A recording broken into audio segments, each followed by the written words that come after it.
আজ আমি আপনাদের সাথে শেয়ার করব রায়তার রেসিপি।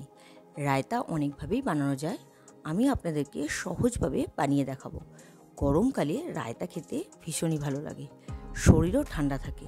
তাহলে চলুন আর দেরি না করে ঝটপট রেসিপিটা শুরু করা যাক।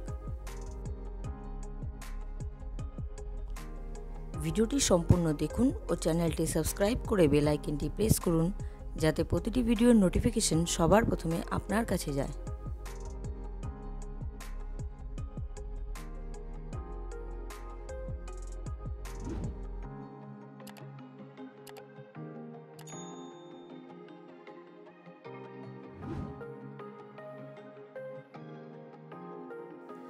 আমি রায়তা বানাবো, সেই জন্য নিয়ে নিয়েছি এখানে টক দই।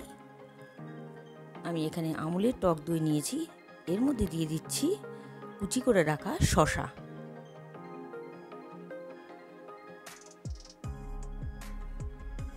এবার দিয়ে দিচ্ছি পেঁয়াজ কুচি। এবার দিয়ে দেবো টমেটো কুচি আর কাঁচা লঙ্কা কুচি। আমি এর মধ্যে দিয়ে দিব বিট নুন,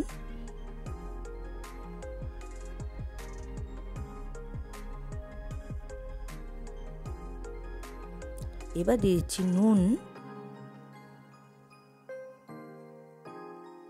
এবার দিয়ে দিলাম চিনি গুঁড়ো। আপনারা চাইলে দানা চিনিও দিতে পারেন, আমি এখানে গুঁড়ো চিনি ব্যবহার করছি।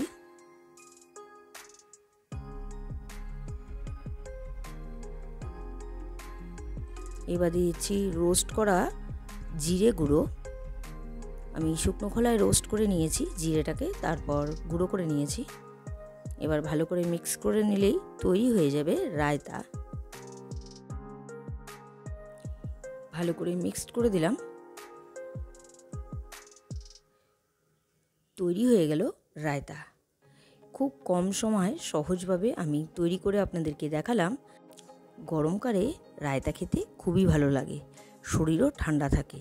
আর এই সহজ রেসিপিটা আপনাদের কেমন লাগলো অবশ্যই আমাকে কমেন্ট করে জানাবেন।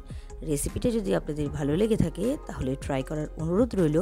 আর ভিডিওটা ভালো লাগলে like, comment, share and subscribe করতে ভুলবেন না। বাই।